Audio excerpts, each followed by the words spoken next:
주님, 저희가 로마서를 배우러 이곳에 모였습니다. 주님이 로마서를 통해서 우리 신앙의 핵심을 잘 알아들을 수 있도록 또 도와주시고, 또 그 도움이 무엇보다도 당신의 성령의 도움이 필요하오니 우리 한 사람 한 사람에게 성령을 부어주시길 청합니다.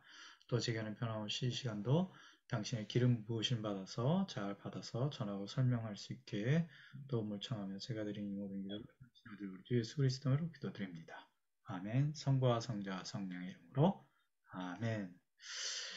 자, 오늘 이제 1장 1절 아직 못 끝냈습니다. 1장 1절 못 끝냈는데 1장 지난번에 했던 거 잠깐 이렇게 해나가고 뭐 2절까지 할 수 있으면 아마 할 수 있지 않나 이렇게 생각합니다. 지난번 거 그래도 다시 한번 이제 얘기를 좀 해야 되기 때문에 바오로 사도는 이 로마서 1장 1절에서 자기를 소개할 때 세 가지로 자기 자신을 소개하죠. 그래서 하느님의 종, 그 다음에 사도이고 복음을 위해서 선택된 사람, 그러니까 또 선택됐다 이런 걸 갖다 또 다른 말로 하면 분리됐다 이런 건데 그 부분에서 우리가 이제 분리된 사람, 선택된 사람에 대한 것들을 그 선택받은 바오로 이게 무슨 의미인가 그거를 갖다 이제 보도록 하겠습니다. 그 선택받았다 이거를 이제 분리시켰다 이런 뜻인데 이게 아파리쏘라는 그 히란 말이 있고 그다음에 그것이 이제 그 파리새이와 같은 어원의 어떤 뿌리에서 나온다 그래요.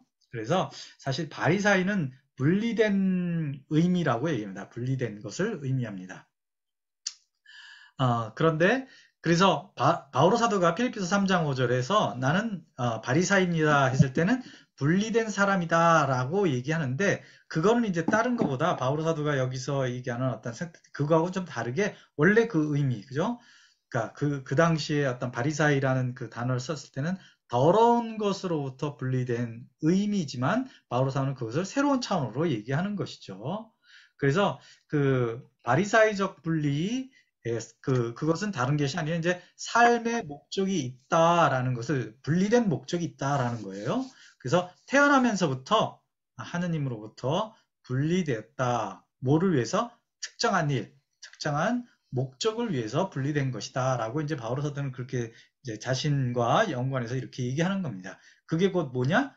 바로 이방인의 사도다.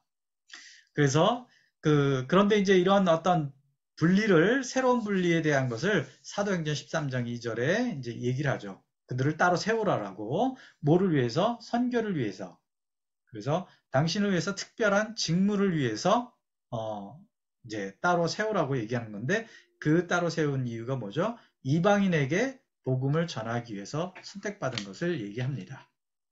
자, 그런데 여기서 이제 그 선택받은 바오로가 이전에 이제 나오는 단어가 있는데 이제 그 단어에 대해서 얘기하기 전에 이제 그 우리가 질문을 할 수 있습니다. 로마서에서 가장 많이 나오는 단어가 무엇인가? 그것은 어, 다른 말로 또 이렇게 질문할 수 있는 것이죠. 어, 예수님은 우리에게 무엇을 주러 오셨을까? 라고 베네딕토 16세께서 이렇게 우리에게 질문을 하셔요.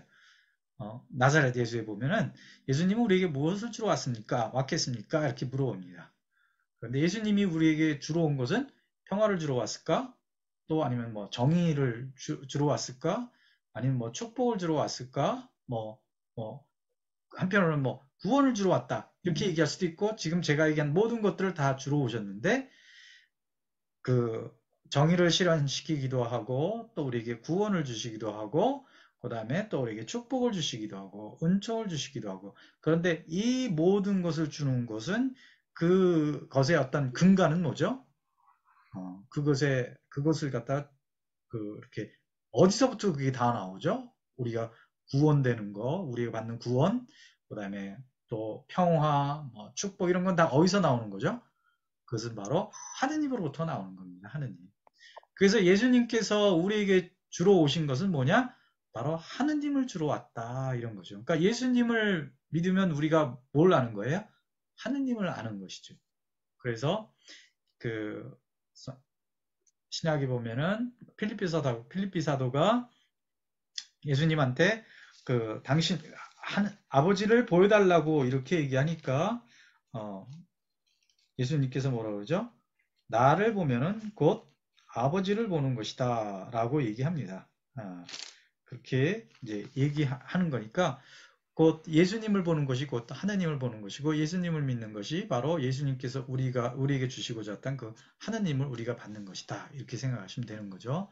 그런데 하느님은 성경 전체에서 563번이 나온다 그래요. 하느님의 단어가. 그 정도로 가장 많이 나오는 단어가 바로 하느님이라는 것이죠. 그러니까 인간에 있어서 하느님은 전부인 거예요. 전부. 그죠?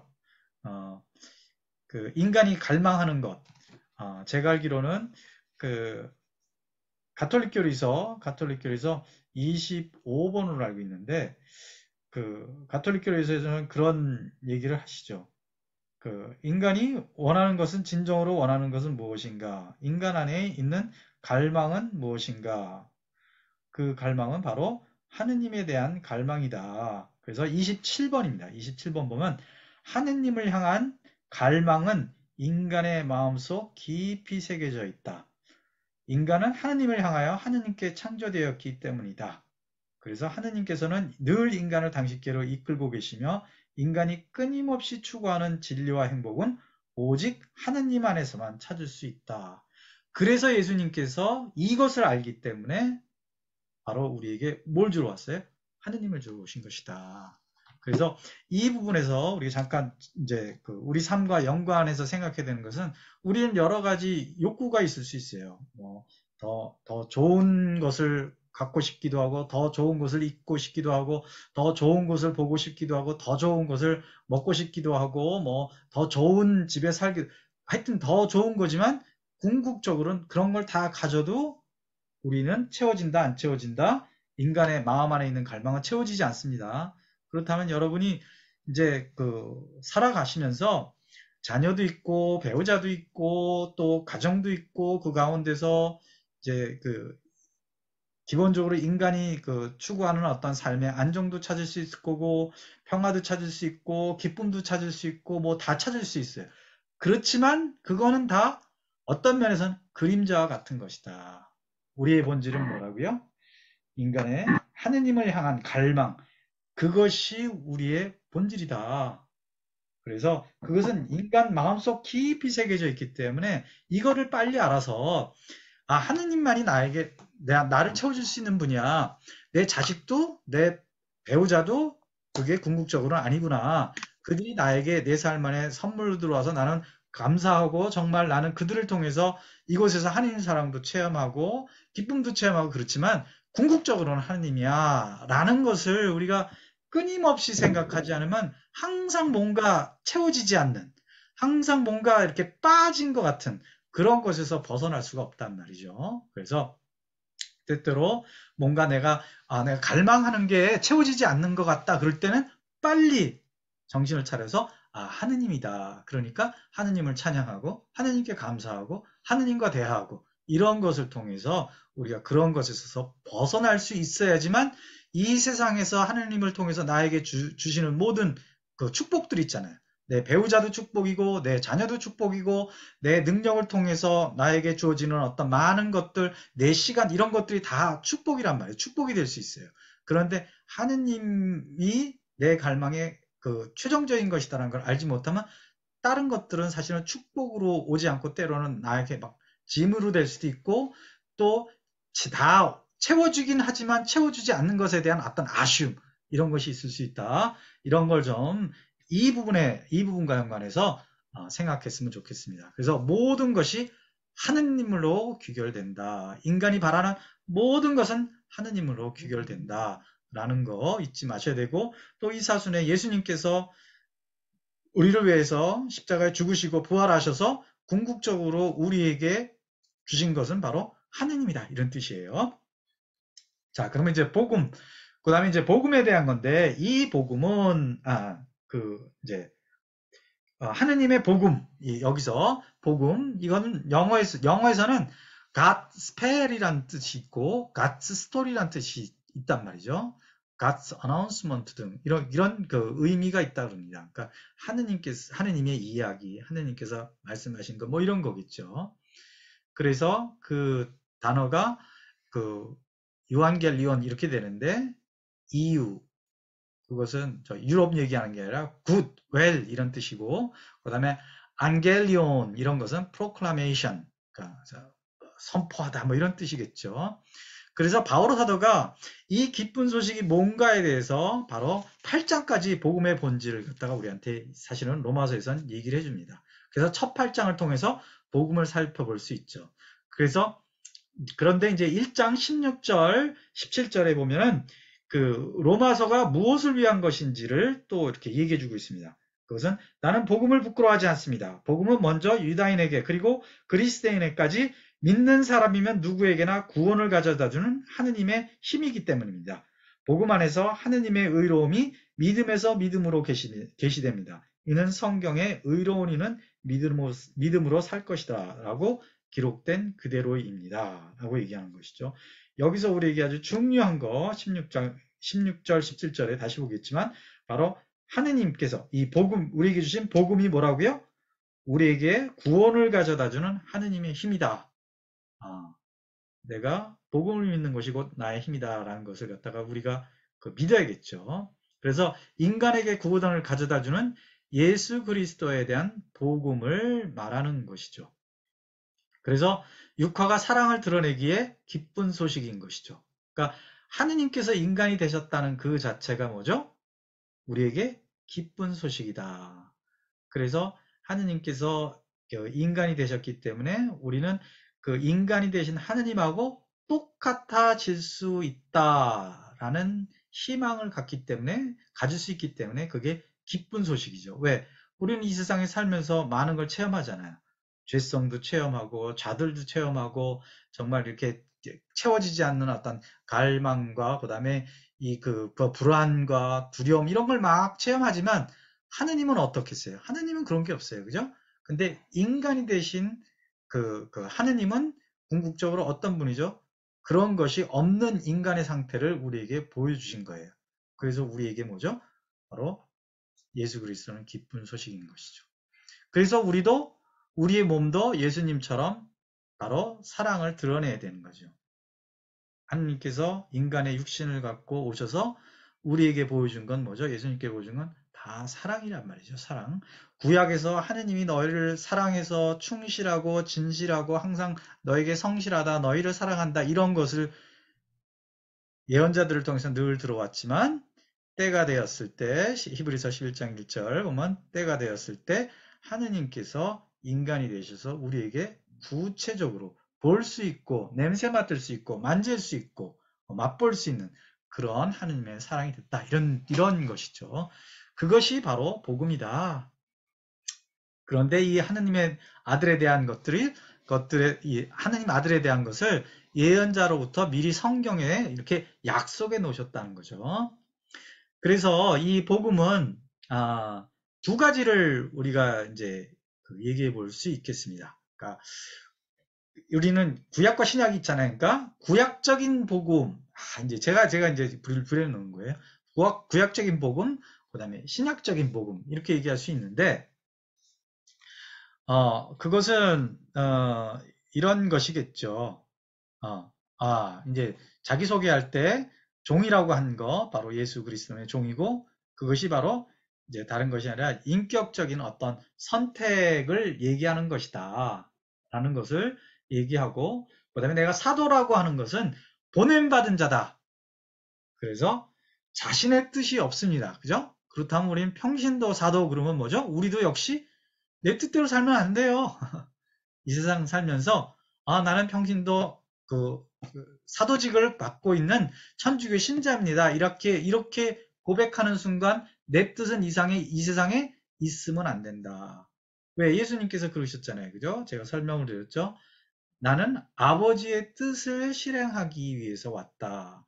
그럼 우리가 누구를 따라서 살아야 되는 거야? 예수님을 따라서 사는 사람이 그리스도이니까. 그러면 나도 내가 원하는 게 아니라 하느님께서 원하시는 것을 따라서 살아야 되는 것이죠. 그러니까 내 뜻 하면 그건 뭐죠? 내 머리에서 나온 뜻이란 말이죠. 그것은 뭐죠? 좋을 수도 있고 나쁠 수도 있고 가장 좋을 수도 있고 최고의 것이 될 수도 있어요. 그런데 그것은 뭐죠? 항상 될 수도 있다는 것이죠. 그런데 하느님의 뜻은 뭐죠? 나에게 있어서 하느님의 뜻은 항상 최고예요. 왜 그렇다 그랬죠? 하느님은 100%시니까. 하느님은 완전하신 분이니까 완전한 분께서 이 최띠또에게 어떤 계획을 갖고 계시면 그 완전한 분이 계획한 그 계획은 뭐죠? 100%의 계획이겠죠. 근데 최띠또가 내 스스로 생각해서 내가 나를 갖다 나에게 좋은 내 삶에 좋은 계획을 해야지 생각해야 해서 만들어야지 그랬을 때 50%를 만들 수도 있고 30%도 만들 수 있고 80% 만들 수 있고 90% 만들 수 있고 99.9999999 만들 수 있어요. 근데 100%는 못 만들어내죠. 그러니까 이런 차원으로 봤을 때 사도라는 것이 바로 자신의 뜻이 있어서는 안 된다. 그러면 21세기 우리 사는 사람들한테는 굉장히 불합리하게 들리고 굉장히 자존심 상하고 뭔가 이렇게 내 뜻을 실현하지 못하는 것에 대한 어떤 뭐라 그럴까요? 그러니까 피해를 보는 거다. 뭐 이렇게 생각할 수 있는데 그런 게 아니라 최고의 것을 내가 선택하는 것이다. 내 뜻을 버리고 하느님의 뜻. 이런 차원으로 우리가 이해하면 된다. 그 다음에 선택된 자, 이런 것들은 하느님을 위해서 특별한 직무를 갖다 우리가 받은 것에 대한 것들을 갖다 지금 우리가 이제 보고 있는 건데, 이제 그 가운데 지금 우리가 이제 복음에 대한 부분을, 하느님의 복음에 대한 부분을 이제 얘기하는 거죠. 하느님의 복음을 위해서 선택됐다는 데서 복음이 뭘 얘기하는 것인가? 그거를 이제 우리가 보는 겁니다. 그래서 우리가 선택되고 분리된 것은 바로 복음을 위해서 선택되고 분리된 것이다. 그런데 복음에는 두 가지가 있을 수 있다. 어떤 것이냐? 구약적인 차원에서 복음은 하나지만 이제 편의상 나눠지면 구약적인 차원에서의 복음이라는 것일 수도 있고 신약적인 차원에서의 복음이라는 것일 수 있다. 그런데 이 전체가 다 복음인데 이거를 이렇게 두 개로 나누는 게 나누다 보면은 알 수 있어요. 그러니까 우리가 이 인간이 영혼과 육신의 존재잖아요. 그래서 그 육신의 존재 차원의 복음을 많이 얘기하는 게 뭐죠? 구약이에요. 그 다음에 그 영적인 차원의 복음을 얘기하는 게 뭐죠? 신약이란 말이죠. 그런데 이 신약이 사실은 구약까지 이렇게 다 품어 안는 복음이긴 한데 편의상 나누면은 이런 것이죠. 하느님께서 우리를 사랑하시고 우리와 함께 하시고 우리를 돌보아 주신다 라는 것이고, 두 번째는 하느님께서 우리의 죄를 용서하시고 우리를 구원하셨다. 그래서 우리가 영원한 생명을 얻었다. 이게 이제 그 신학적인 그 복음이란 말이죠. 근데 둘 중에 어느 것이 더 우리한테 많이 와닿을까요? 그것은 성경 구조를 보면은 이제 알 수가 있어요. 하느님께서 우리를 돌보신다. 또 우리를 사랑하신다. 우리를 사랑하셔서 우리의 죄를 용서하시고 우리를 영원한 생명으로, 그래서 우리가 죽지 않은 가운데서 영원히 하느님하고 함께 산다. 이게 얼마나 큰 기쁨인가. 근데 오늘을 살아가는 우리에게 있어서 코로나 때문에 우리가 고통을 받고 또 코로나로 인해서 또 뭐 그 사업이라든가 아니면 뭐 직장이라든가 이런 것들이 바로 우리 코앞에 닥쳐오고 그것에 의해서 내가 하루하루의 삶 안에서 그런 영향을 받는 가운데에서 어느 것이 구약적인 복음이 더 우리에게 와닿을까? 신약적인 복음이 더 와닿을까? 구약적인 그 복음이 더 와닿을 수 있습니다. 그죠? 그래서 그것을 보면은 이사야서 46장 3절 4절 보면은 그죠?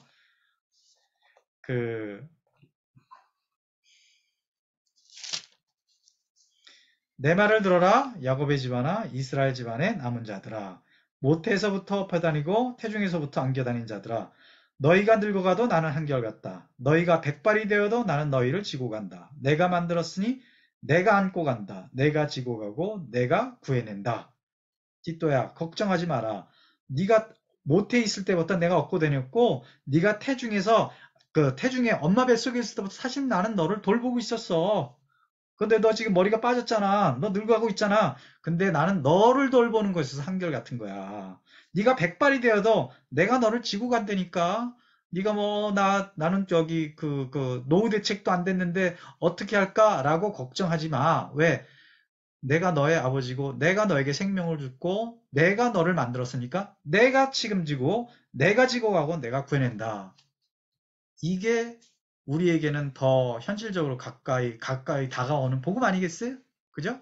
그래서 사람들에게 우리 여러분 다 선교사니까 우리가 복음을 믿어야 됩니다. 그러면 그 복음이 뭐냐? 그러면은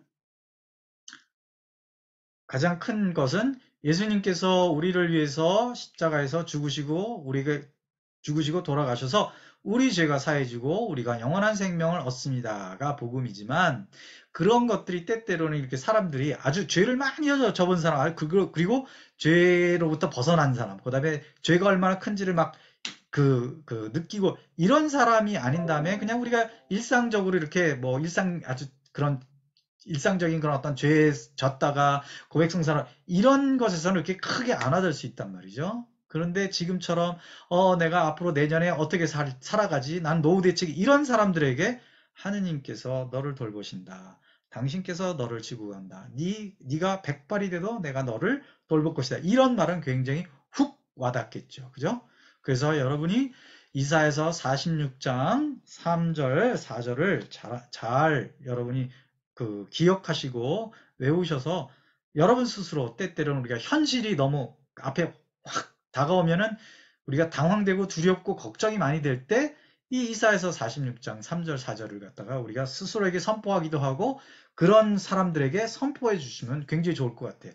제가 이제 강의하면서 이걸 갖다 요 근래 많이 이렇게 얘기하고 있는데 그때마다 사람들이 너무너무 지금 좋아하고 힘을 받는 것 같아요. 어, 주님께서 우리를 용서하시고 우리가 구원받아서 영원한 생명을 얻는 것보다도 때로는 그게 더 이렇게 어필이 되더라고요, 사람들한테. 그러니까 그게 그런 것이죠. 아직 차원이 더 현세적인 부분에 더 많이 와 있다라는 것을 갖다 표현할 수 있겠죠. 그죠? 그래서 그런 것이 복음이다라는 거. 그래서 이제 신약적인 복음은 죄와 용서의 구원. 이건 뭐죠? 그러니까 영적인 차원이 이렇게 들어가는 것이잖아요. 그리고 그 본질적인 차원인데 이런 것을 통해서 이것이 다 뭐라고 얘기할 수 있어요? 그 복음이다라는 것이죠. 그리고 현대인에게는 사실은 더 영적이고 필수적인 복음임에도 불구하고 우리가 자꾸만 이제 이 무신론의 세계 안에서 하느님을 잊어가면서 이 그 첫 번째 이사야서 복음이 더 우리한테 어필이 될 수는 있어요. 근데 그 안에서 우리는 이제 더 사람들을 계속 이끌어가서 정말 두 번째 복음, 정말 우리의 죄가 용서받고 또 우리가 구원된다. 그래서 영원한 생명을 따놓았으니까 여기서 너무 막 세상 일에 막 치우쳐서 자기 일만 생각하면서 그 하느님의 일은 돌보지 않고 그다음에 또 우리 공동체 사람들이니까 하느님께서 우리를 왜 공동체로 불러주셨는가 이 생각해 봐야 될 거 아니에요. 뭐 여러분 당연히 축복 주기 위하고 거고 그런 거지만 그것만을 위해서 한 거 아니잖아요. 그런데 여러분이 자꾸만 이제 우리 선교사 분들이 자기 일에만 이렇게 초점을 하게 되면 뭐죠? 하느님께서 그래 네가 네 일을 갖다 이렇게 네 삶을 갖다 네가 이렇게 돌보려면 그래 돌봐. 내가 필요 없는가 보지? 그래 너 혼자 돌봐 이렇게 하신단 말이죠. 그런데 내가 하느님의 일을 돌보면 뭐죠? 하느님께서 내 일을 돌봐주신단 말이죠. 근데 내가 내 일을 돌보면 뭐죠? 제가 앞에서 얘기한 것처럼 70%, 80% 돌볼 수 있어. 근데 하느님이 내 일을 돌보면 100%로 돌봐주신다. 이런 것들을 동시에 생각할 수 있어야 된다. 그렇다고 뭐 저처럼 뭐그 공동체 일만 이런 건 이렇게 그런 걸 요구하는 게 아니잖아요, 공동체에서. 저도 그런 걸 또 리더로서 요구하지도 않고 제가 그걸 요구해도 여러분 그런 거 하지 않으리라고 생각합니다. 왜? 그거는 상식에 어긋나는 거니까. 우리는 평신도들이니까. 그럼에도 불구하고 두 번째 요소, 그죠?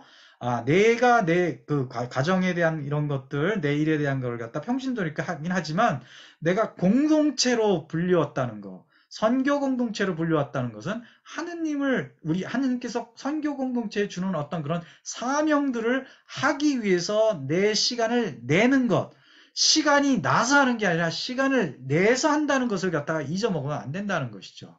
그죠? 그래서 그렇게 못할 때 이제 당연히 이제 여러 가지 방법을 알려드렸잖아요.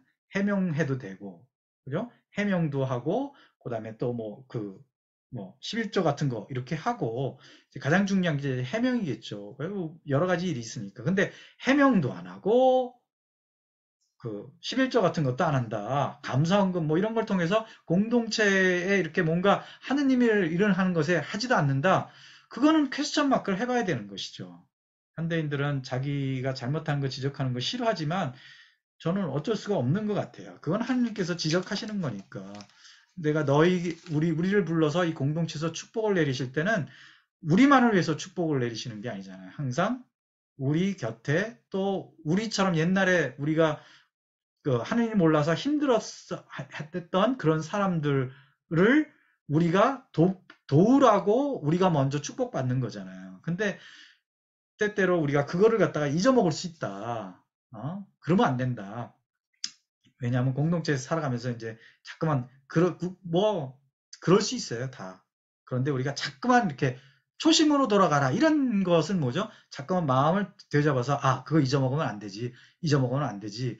그래서 우리가 피정한다. 그래서 기도해달라 그러면 또 이제 기도 열심히 이렇게 좀 해주시고 뭐 도움이 있다 그러면 또 같이 기도해보면서 내가 할 수 있을까? 이런 거 하는 거 이런 것이 다 포함된다라는 걸 갖다 이렇게 생각해 주셔야 되는 것이죠.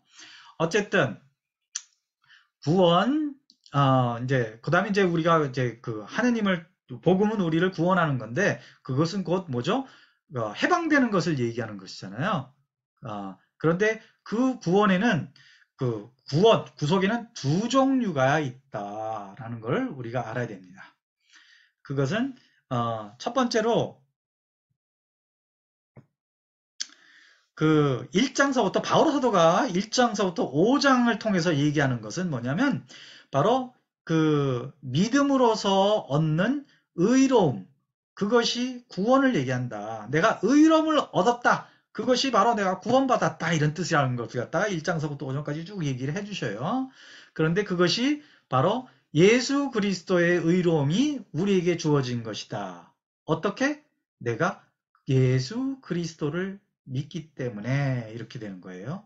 이걸 더 쉬운 말로는 제가 어떻게 표현하냐면 예수님의 의로움이 우리 은행 계좌에 입금이 되었다 이런 뜻이에요.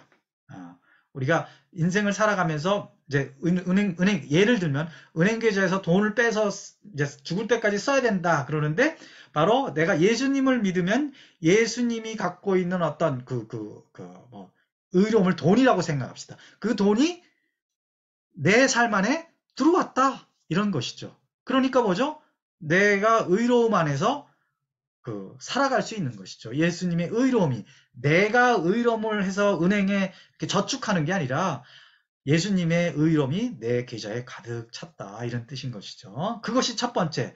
두 번째 6장에서 8장은 그 구원은 내가 의로움을 예수님을 믿는 것을 통해서 내가 열심히 착한 일을 해서 의로움을 얻는 것이 아니라 내가 예수님을 통해서 받은 그 의로움은 하느님 앞에 서게 되는데 하느님 앞에 설 수 있게 하는 것은 바로 예수님을 믿는 그 의로움인데 그 예수님 안에 있는 그 의로움은 바로 우리에게 성화를 만들어 준다는 것이죠. 예수님의 의로움 안에 있으면서 내가 살아갈 때 나도 모르게 거룩해진다 이런 뜻이에요. 그래서 예수님의 성화가 우리의 계좌에 입금되었다. 무엇을 통해서? 성령을 통해서. 그래서 그리스도인의 삶을 산다는 것은 어떤 대가를 치러야 하는가, 또 어떻게 그리스도인으로 살아야 하는가를 갖다가 얘기해 주는 게 6장에서 8장입니다. 그래서 뒷부분에서 조금 이 부분을 갖다 좀 지난번에 설명 못했는데 그걸 좀 설명해 보려고 생각합니다. 그래서 구원을 받는 것과 그것을 구체적으로 어떻게 살아내는가 하는 것을 갖다 6장에서 8장 얘기하는 것이죠. 그래서 우리가 그분의 거룩함을 받았다는 것이죠. 그래서 이미 받은 자의 상태 안에서 믿는 자의 삶에서 또 죄는 어떻게 다룰 것인가를 또 얘기하는 것. 그 다음에 이미 예수님 안에서 의로움을 얻었으니 죄를 지어도 상관이 없는가 이런 부분들을 갖다 6장 7장에서 이제 얘기를 하고 그것을 이제 그렇다면 그럼에도 불구하고 어떻게 우리가 성화되는가 다른 말로 얘기하자면 의로움에 내 계좌에 입금된 그 의로움을 어떻게 살아가는가 하는 부분을 갖다가 얘기하는 게 이제 8장입니다. 그래서 1장과 5장은 그리스도인이 된다는 것의 의미를 얘기해 주는 거죠. 그리스도인이 된다는 것은 바로 예수님을 믿는 거다. 예수님을 믿는다는 것은 바로 하느님의 의로움이 내 안에 들어찼다. 이런 거예요. 그런데 하느님의 의로움이라는 것을 그래서 로마서를 배워야만 하느님의 의로움에 대해서 정확하게 알 수 있어요. 왜냐하면 많은 종교에서 여러분 잘 이제 모르실 수도 있는데 많은 종교에서 얘기하는 건 뭐죠? 우리가 착하게 살아야 돼. 우리가 신이란 그 앞에서는 그 선행을 해야 돼. 그래야만 우리는 신의 마음에 들 수 있어. 이렇게 얘기하는 것이 전부란 말이죠. 근데 가톨릭 신자들이 대부분 다 이렇게 생각하고 있어요. 에? 왜? 로마서를 잘 몰라서 그렇단 말이죠. 그게 아니라 내가 예수님을 믿었기 때문에 내가 그 다른 종교에서 모든 고등 종교에서 얘기하는 건 뭐죠? 선행을 하고 착하게 살아야 되는 이유가 뭐죠? 신 앞에 내가 나갈 수 있으니까. 그죠? 근데 그러니까 우리가 열심히 살아야 된다, 막 착하게 살아야 된다, 그게 나쁘다는 게 아니라 그렇게 얘기하는데 그리스도교는 뭘 얘기하죠? 신 앞에, 하느님 앞에 나갈 수 있는 거는 100% 의로운 사람만이 나갈 수 있는 거야. 그런데 인간은 어떤 노력을 하건 제가 이제 예를 들 땐 금을 얘기하는데 금을 99.9999999999999 만들 수 있어도 100%못 만든다. 우주를 전부 태워서 우주의 모든 에너지를 써도 인간은 100%를 못 만든다라고 얘기하는 게 과학자들의 그 의견이란 말이죠. 그만큼 인간은 100%가 될 수 없어요. 오직 신만이 그렇게 될 수 있단 말이죠. 그런데 우리가 어떻게 100%의 의로움을 하나님과 똑같이 쓰려면 하나님하고 똑같이 100%의 의로움을 가져야 되는데 그게 불가능한 거잖아요. 그거를 가능하게 해주신 분이 누구다? 바로 예수 그리스도다. 그래서 우리가 예수 그리스도를 믿으면 예수 그리스도 안에서 내가 뭐죠? 100%의 의로움이 되어서 하느님 앞에 쓴다 이런 뜻이에요. 그거를 얘기해 주는 것이 1장과 5장이다. 그걸 믿는 것이 곧 뭐라고요? 바로 내가 그리스도인다라는 것이에요. 거기서부터 그리스도인은 시작된다. 그 다음에 이제 5장, 6장, 8절에서는 그럼에도 우리가 죄의 상태에서 살고 있지 않냐? 죄의 유혹을 받지 않냐? 죄에 떨어지지 않냐? 그럼 어떻게 이게 해야 되는가? 그러면서 이제 8장에서 예수님을 통해서 우리가 뭐예요? 성령의 인도를 받는다. 그래서 로마서 8장이 바로 모든 성경의 어떤 로마서가 모든 성경을 얘기할 때 반지라고 하면 반지의 어떤 보석 반지의 보석이라고 한다면 그 보석이 반짝 빛나는 것이 뭐냐? 8장이다라고 얘기하는 거예요. 그런 의미에서 우리가 지금 배우는 겁니다. 그래서 이제 그런데 이제 3장 20절에서부터 5장에서는 그 1장서부터 3장 20절까지는 그 이방인이건 의롭게 사는 사람이건 유다인이건 율법을 잘 지키는 유다인이건 다 의로움이 필요하다는 것을 갖다가 얘기를 합니다. 3장 20절 전까지는 이제 그 상태를 얘기하고 왜 우리가 의로움이 필요한지 너네 그 이방인들은 하나님 몰라서 죄를 짓고 의롭다는 사람은 너네들도 뭐 그런 죄를 짓고 유대인 너네들이 뭐 율법을 지킨다고 그게 의로워질 것 같아? 이렇게 이제 5장까지 얘기를 하는 것이죠. 그러니까 3장 20절까지 그다음에 그래서 3장 20절에 의로움이 필요한 것을 얘기하고 하느님께서 우리에게 어떻게 그 의로움을 갖게 준비해 주셨는가를 갖다 3장 20절부터 5장까지 얘기를 한다는 거죠. 이걸 우리가 이제 배울 거란 말이죠. 그래서 그 부분을 이제 좀 더 지난 시간에는 말씀을 안 드리는 것 같긴 한데 그 의로움이 없으면은 하느님의 진노를 받는다라는 것이 1장 18절이란 말이죠. 그래서 우리는 그러니까 의로움이 있어야 된다는 것이죠. 그래서 이것을 얘기하는 이유는 바울 사도는 먼저 그 복음이 로마 교회를 갖다 이제 갈라놓어져 있는 로마 교회를 갖다 합치시키는데 중요한 어떤 요소가 되기 때문에 이 복음에 대해서 얘기하는 것이죠. 왜냐하면 로마 교회는 이방인들과 유다인, 그다음에 또 자유인, 평민, 뭐 노예 이렇게 여러 집단들이 있었단 말이죠.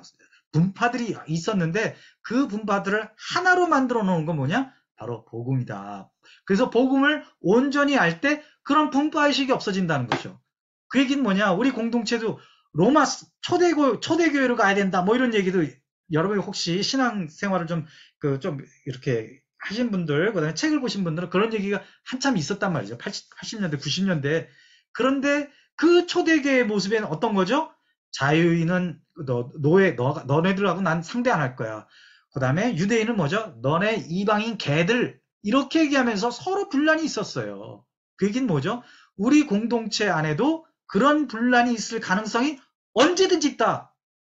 저는 안 그러길 원하고 제가 봤을 때 우리 공동체는 아직 그렇진 않은데 언제든지 그럴 가능성은 언제든지 있다. 어떤 사람이 자기가 친한 사람들만 이렇게 모아넣어서 자기보다 친하지 않은 사람을 갖다 이렇게 비난하거나 그 사람을 갖다 이렇게 험담하든가 이런 걸 하면 자연적으로 이렇게 갈라집니다. 갈라져가지고 누구파 바오로파 아폴로파 바오로 사도가 얘기한 그런 것이 생길 수 있다. 바로 그럼에도 불구하고 그것을 하나로 만들 수 있는 것은 복음에 대한 올바른 이해다라는 것을 바오로 사도가 알았기 때문에 이 복음에 대한 걸 얘기하는 거예요. 그죠? 그리고 이방인도 심판받아야 되고 유다인도 심판받아야 된다. 그래서 그들 모두에게 복음이 필요하다는 것을 갖다가 어필을 합니다. 그래서 이제 크게는 이제 이방인과 유다인처럼 보이지만 그 유다인들이 이제 야 나는 하느님께서 선택된 백성이고 우리는 율법도 있고 우리 할례도 받았어. 너는 그런 게 아니잖아. 그러니까 우리는 심판 안 받을 거고 너는 심판 받을 거야. 이런 식으로 하는 것에 대해서 웃기지 마라. 바오로서가 이방인은 이방인 나름대로 이유가 있어 심판받아야 되고 유다인 너네들이 뭐 할례를 받고 뭐 율법을 가져서 너네도 심판받아야 되는 존재들이야 라고 얘기하면서 심판을 안 받으려면 어떻게 되냐? 복음이 필요한 거야 라는 것을 갖다 얘기하는 것이죠. 그러면서 이방인의 예를 1장 20절서부터 21절 이방인의 죄성의 시작에 대해서 얘기하고 그 다음에 22절부터 32절까지는 하느님을 거부한 죄성의 모습을 갖다 쭉 얘기합니다. 우상 숭배로부터 간음과 불륜으로 넘어가고 간음과 불륜이 너무 막 퍼지면 그 다음에 동성애로 넘어가고 그 다음에 동성애까지 이렇게 그 사회가 그런 것이 많이 펴지면 그 사회가 어떻게 되냐? 폐륜적인 이성적인 인간들이 펼쳐지는 그런 어떤 인간상으로 변한다는 걸 갖다 이제 바오로 사도가 얘기를 해요. 그러면서 2장 1절서부터 16절까지는 스스로 의롭다고 생각하는 사람들이 있단 말이죠. 이방인 중에서 나는 그래도 열심히 살거든. 난 착한 일을 하는 거. 이런 사람들을 보고도 너네들은 교만한 사람들이다. 너 사람들하고 비교하지만 너네들도 똑같아. 이렇게 얘기하는 것이죠. 모두 예수님을 통해서 잘못됨을 심판받아야 되는 것이다. 라고 얘기하는 것이죠. 그 다음에 2장 17절에서부터 29절까지는 법을 지키는 유다인들에게 얘기한단 말이죠. 너네들 법을 지킨다고 하느님 앞에서 의롭게 될 것 같아? 웃기지 마. 라고 얘기하는 것이죠. 너네들이 법을 지키려면 100%를 지켜야 되는 거야. 근데 인간은 100%를 제가 말씀드린 것처럼 100%를 지킬 수 없다. 그래서 100%가 되려면 어떻게 돼? 너희들도 예수님을 믿어야 되는 거야. 이렇게 얘기하는 겁니다. 그래서 3장 9절에 이방인 의로우니 법 지키는 사람 모두 죄 아래에 있다는 것을 얘기합니다.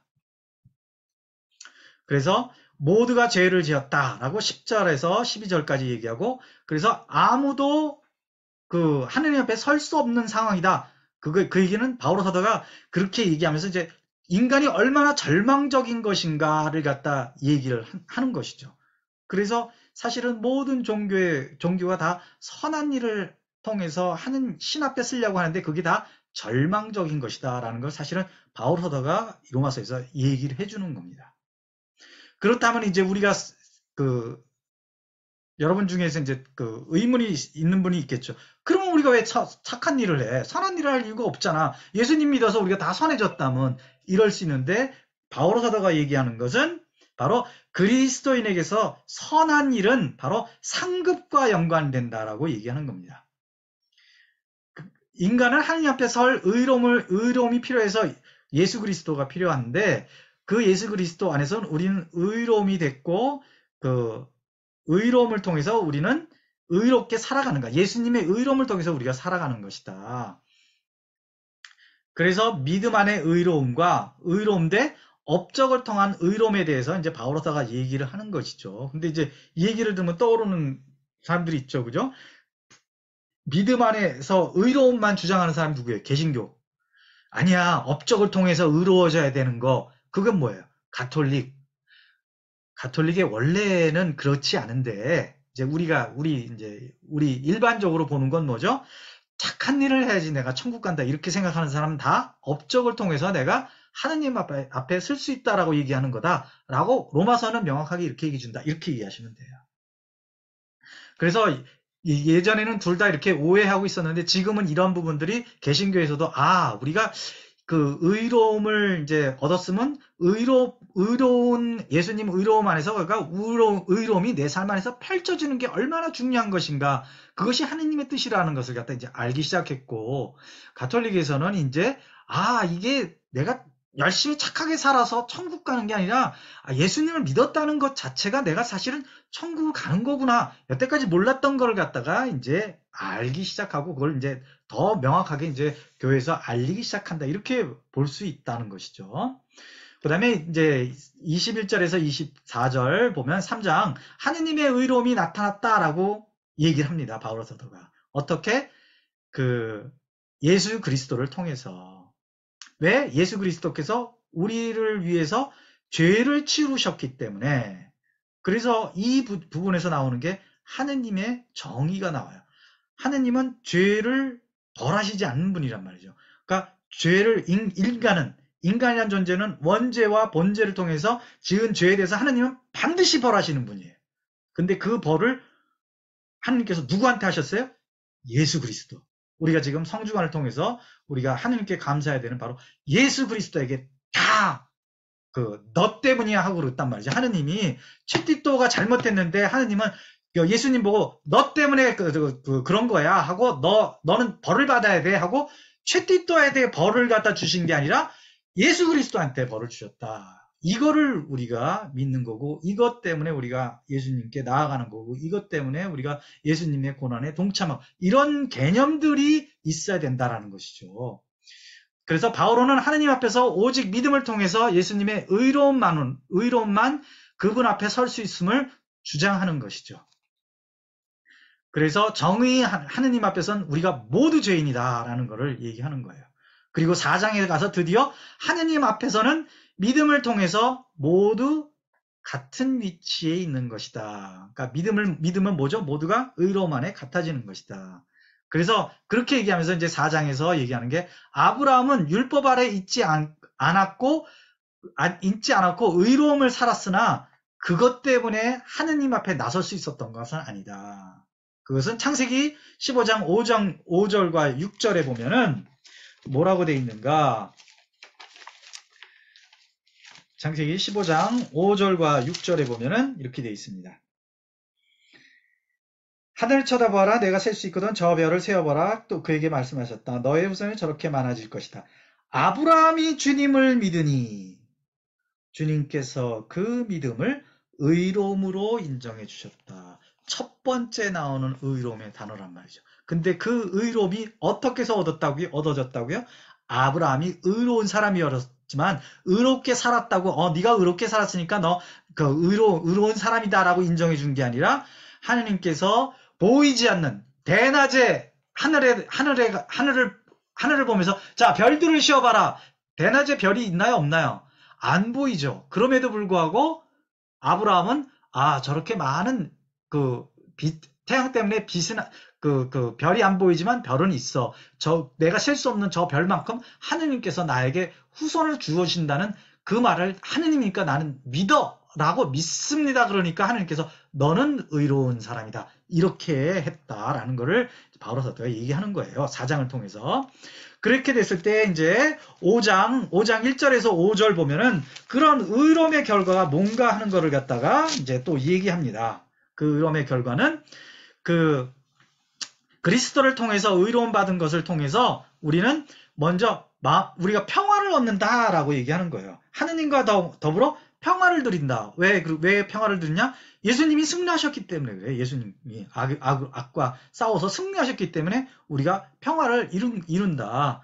그러니까 전쟁은 끝났는데 전투는 아직 계속 있는 것이죠. 전쟁은 끝났잖아요. 사탄이 그러니까 졌잖아요. 예수님한테. 그러니까 전쟁은 끝났는데 아직도 국지전은 있다. 마무리하는 예수님이 완전히 오실 때 다 끝난다. 이런 것이죠. 그 다음에 우리가 예수님에게 의로움을 받았기 때문에 은총에 접근할 수 있는 것이다. 그 다음에 세 번째는 믿음에서 희망을 가진다는 것이죠. 왜? 아무리 우리가 열심히 착하게 살아도 우리에겐 희망이 없어요. 왜? 하나님하고 같이 살 수가 없어. 100%가 안 되니까. 아무리 유대인들에게 한 율법을 아무리 지켜도 100% 지킬 수 없기 때문에 안 된단 말이죠. 야고보서 2장 10절에 뭐라고 나와 있을까요? 이 말씀이 바로 인간이 얼마나 절망적인 상황이 있는가를 얘기하는 거죠. 2장 10절. 누구든지 율법을 전부 지키다가 한 조목이라도 어기면 율법 전체를 어기는 것이 됩니다. 그게 뭐죠? 다른 사람은 살인하고 간음하고 그럴지 모르지만 나는 그런 거 안 해. 근데 내 옆에 있는 친구한테 거짓말을 싹 했어요. 그럼 뭐야? 간음하고 살인한 사람도 십계명을 어긴 거고, 하느님한테서는 나는 그런 건 안 했지만 거짓말 하나 한 거, 그것도 십계명을 어긴 거다. 이렇게 된다는 거란 말이에요. 그러니 이게 얼마나 절망적인 거냐. 바울 사도가 이렇게 얘기하는 것입니다. 그래서 바로 그런데 우리가 예수님을 믿었기 때문에 우리는 하나님 앞에 설 수 있기 때문에 바로 우리에게 희망이 있다라고 얘기하는 것이죠. 그 다음에 인내와 수양을 자아냅니다. 인내와 수양을 얘기합니다. 인내와 수양은 뭐죠? 우리가 고난과 고통 속에서도 하느님의 목적을 볼 수 있기 때문에 우리는 인내할 수 있고, 그 인내하는 가운데서 우리의 뭐가 쌓이는 거예요? 수양이 쌓이는 것이다. 뭐를 통해서? 예수 그리스도를 믿고 의로움을 얻은 사람이 얻는 게 뭐냐? 인내할 수 있는 능력과 그것을 통해서 수양이 된다. 거룩한 인간이 되고 성숙한 인간이 되고 위대한 인간이 된다. 이런 걸 얘기하는 겁니다. 그 다음에 하느님의 사랑이 우리에게 부어졌다. 어떻게? 성령을 통해서 하느님의 사랑이 우리에게 주어졌다라는 것이죠. 어떤 사람에게? 예수 그리스도를 믿는 사람에게. 그죠? 그래서 하느님의 사랑이 성령을 통해서 주어졌다는 것은 이건 다른 말로 성령 체험을 얘기하는 겁니다. 하느님의 사랑은 체험을 통해서 우리가 얻어진다, 이런 것이죠. 근데 이 성령 체험이 단지 성령 쇄신적인, 옛날에 얘기한 그런 거를 국한한 걸 얘기하지 않습니다. 저도 성령 쇄신을 통해서 하나님 사랑을 체험한 게 아니니까 그런 겁니다. 그 다음에 12절에 보면은 이제 아담과 그리스도의 수령직, 이 수령이라는 단어가, 그죠? 우리나라는 별로 안 좋아요. 그죠? 우두머리, 그런 거예요. 아담의 우두머리 밑에 있는 인간과 그리스도의 우두머리가 되어서 그 밑에 있는 사람의 대조를 얘기합니다. 그래서 그러니까 아담을 우두머리로 있던 그런 인간들은 아담 때문에 다 죄를 지었는데, 그리스도를 우두머리로 하는 사람, 밑에 있는 사람들은 그리스도 때문에 모든 죄가 없어졌다, 사해졌다. 그래서 이게 바로 로마서 5장 12절이 이 성경에서 가장 중요한 신학적인 문장 중에 하나라고 얘기합니다. 이게 아주 핵심적인 것이죠. 우리가 어떻게 구원을 받았다? 바로 예수 그리스도를 머리로 해서 예수 그리스도를 수령님으로 우리가 모시기 때문에 우리가 구원받다, 이런 얘기를 하는 거예요. 그래서 여기는 이제 지나가면서 우리가 이해하는 영적 원리, 지난 시간에 아는 것 같은데, 그것은 때때로는 우리는 자기 의로움을 가질 수 있습니다. 내가 열심히 살면은 인간은 자기도 모르게 자기 의로움을 갖게 되는데, 이것은 영성생활하는 사람에게 있어서 지나가야 하는 의로움이다. 왜? 그 의로움 갖고는 하느님 앞에 설 수 있는 게 아니니까. 그죠? 그래서 인간은 자기 의로움의 과정을 겪고 나갈 수 있다. 그러니까 거기에 머물지 마라.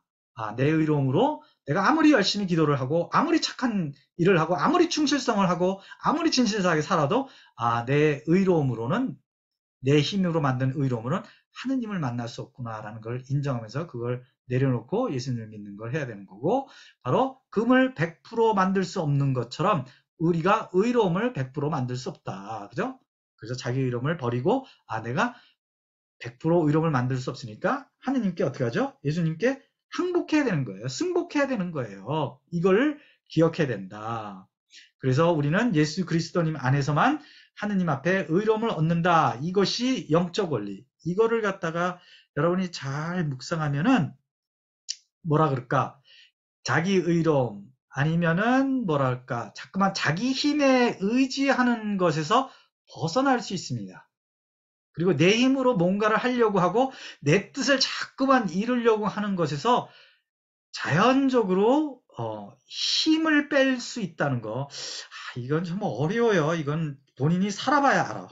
어쨌든 그 다음에 6장에서는 이미 믿는 사람들의 상황에 대해서 얘기해요. 믿는 사람들이 직면하는 죄에 대해서.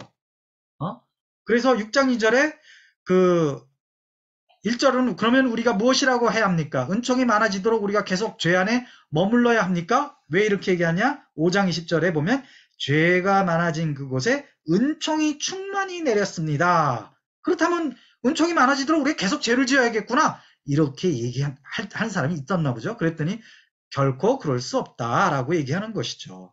왜냐하면 죄에서 이미 죽은 우리가 어떻게 여전히 죄 안에 있을 수 있습니까? 라고 아니다 라는 걸 2절에서 탁 얘기합니다. 의로움을 얻은 자는 더 이상 죄를 지을 수 없는 것이다. 원칙적으로 예수님 안에서는 이렇게 얘기하는 거예요. 근데 그러면서 그렇기 때문에 11절에 그리스도 안에서 하느님을 위해서 살고 있다고 생각해라. 네가 예수님을 나는 믿습니다. 그러면 예수님의 의로움이 내 은행계좌에 채워졌다 그랬잖아요. 그럼 내가 의로운 사람이 된 거잖아요. 그죠? 그러면 그 의로운 사람 된 것 같고 내가 하고 싶은 걸 하는 게 아니라 하느님을 위해서 살아야 되는 것이 그리스도인이다 라고 얘기하는 거예요. 예수님을 믿는다라는 것을 고백하는 사람이다. 내가 예수님의 제자라고 얘기하는 사람이다 라고 얘기하는 것이죠. 그래서 13절에 보면 자신을 바쳐라. 죄의 도구로 바치지 말고 의로움의 도구로 나를 바쳐라 이렇게 얘기하는 겁니다. 그 다음에 16절에 보면 그래서 우리는 죄의 종이 되거나 의로움의 종이 되는 것이다. 그래서 바울은 우리가 의로움의 종이 되어야 된다. 그것을 통해서 우리는 성화되어야 된다라고 얘기하는 것이죠. 그런데 7장에 가면은 열심히 실천하는 것이 우리의 몫인데 그게 가능할까? 과연? 그래서 의로움의 종으로 내가 살아야지 내가 의로움을, 그러니까 계좌를, 하나님한테 이제 믿음을, 의로움을 받았으니까. 그런데 이게 쉽지 않다는 것이죠. 그래서 율법은 우리에게 5절 보면 우리에게 죄를 알려준다. 그런 거죠. 그래서 우리가 예수님을 믿어서 의로움을 믿었지만 이것을 하지 마시오. 이런 얘기만 들으면 꼭 그거를 하고 싶은 마음이 생기고 건드린다라는 것이죠. 그래서 문제는 율법에 있는 것, 다른 말로 얘기해서 어떤 하느님의 법, 윤리, 도덕, 우리에게 주어진 자연법에 있는 것이 아니라 바로 사람 안에 있는 것이다. 그래서 법은 거룩한 것이다. 그런데 이율배반적인 현실이다. 법은 거룩하고 나는 법을 지키고 싶은데 그걸 하지 못해. 그러니까 7장 24절에 바울 사도가 그래서 인간은 절망적일 수밖에 없다라고 얘기하는 거예요. 그리고 25절에 예수 그리스도를 통해서 나를 구하신 하느님께 감사를 드린다 그러면서 그 모든 이 절망적인 이 상황에서 예수님만이 나의 해결책이다 라고 고백을 하고 8장에서 그렇다면은 이제 의로움을 받은 내가 죄를 지을 수도 있고 죄를 안 지을 수도 있는 이 상황에 아직도 놓여 있는 상황에서 내가 어떻게 참된 그리스도의 삶을 살아갈 수 있을까? 그거를 배우는 것이 바로 8장이다. 8장 1절에 법을 지키는 것이 아니라 성령을 통해서만이 내가 바로 의로움의 삶을 계속해서 살아갈 수 있다는 거죠. 육이 할 수 없는 것을 성령께서 해주시기 때문이다. 바로 이것이 우리에게 또 복음이라는 것이죠. 그래서 육에 따라 사는 것이 아니라 성령에 따라 살아야 되는 것이다. 그래서 나를 다르게 만드는 것은 바로 성령이 나를 다르게 만드는 것이지 내가 막 힘을 써서 용을 써서 다른 사람과 다르게 하는 것이 아니다. 그래서 예수님께서 우리를 위하여 죽으셨기에 우리가 할 수 없는 것을 성령께서 하실 수 있기 때문에 우리가 바로 의로움의 삶을 계속 살 수 있는 것이다. 이것이 우리에게 기쁜 소식이라는 것이죠.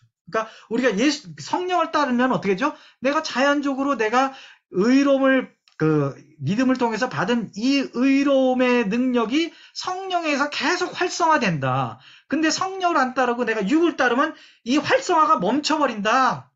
이렇게 얘기하면 되는 거죠. 이해하면 되는 거죠.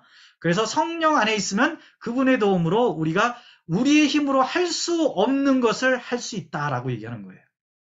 그래서 13절에 우리의 자유, 결국 우리의 자유에 따른 것이다. 그렇지만 내가 육을 따를 것이냐? 예수님을 믿고 의로운 사람이 됐는데도 불구하고 내가 육을 따라가 사는 사람이 있다. 아직도 이 세상에서 좋은 거 먹고 싶고 뭐 욕심을 부려가지고 내가 뭐 그 돈을 더 벌고 싶어 하는 그런 것도 있고 욕심을 부려서 사람들에게 인정받고 싶고 욕심을 부려가지고 더 권력을 갖고 싶어 이런 사람은 뭐죠? 육을 따라 사는 사람이다. 그 사람이 예수님을 믿어서 의로운 사람이 됐다 할지라도 그 사람은 육을 따라 사는 사람이다. 그런데 우리가 자유에 있어서 성령을 따르면 우리의 힘으로 사는 것이 아니라 성령의 힘에 의해서 살아가는 것이다. 그래서 우리는 선택의 기로에 있다. 선택은 바로 우리의 자유에 있다. 이걸 다른 말로 하면 인간은 인격적인 존재다라는 것이죠. 그래서 복음은 우리의 죄가 그리스도를 통해서 사해졌고 자유로워졌고 그 자유로 성령을 통해서 우리의 힘과 능력이 할 수 없는 의로움의 삶을 살아갈 수 있게 하는 것이다. 이것이 바로 복음이다라고 바오로 사도가 사실은 이제 쭉 풀어나가는 겁니다. 그래서 여기서 바로 우리가 성령께 의지해야 되는 이유가 바로 여기에 있는 것이다. 그래서 우리에게는 선택이 주어진 것이다. 육에 따라 살 것이냐? 성령의 힘으로 살 것이냐? 그죠? 내가 아침에 일어나자마자 생각 없이 내 힘으로 하루를 시작할 것이냐? 일어나자마자 성호 긋고 주님 저에게 도움을 주십시오. 주님 당신의 사랑을 제가 알게 해주십시오. 당신의 사랑을 저 안에 부어주십시오. 이렇게 하고 시작하고 잠자리 들 때 그냥 TV보다 아니면 책보다 뭐 이렇게 그런 게 아니라 성호를 긋고 하루를 돌아보면서 주님 오늘 하루 또 잘 쉬게 해주십시오. 라고 하느냐. 이 차이다라는 것이죠. 그렇지만 어떤 것에서도 그분과 우리를 떼어놓을 수 없다. 35절, 37절은 우리의 승리는 우리를 사랑하시는 분의 힘입어 가능한 것이다. 우리의 힘으로 승리하는 것이다. 그분의 은총으로 이루어지는 것이다. 그러니까 우리는 어떻게 되죠? 언제나 거렁뱅이처럼 늘 하느님께 구걸해야 된다. 은총을 구걸해야 되는 사람이다. 라는 것을 잊어서는 안 된다.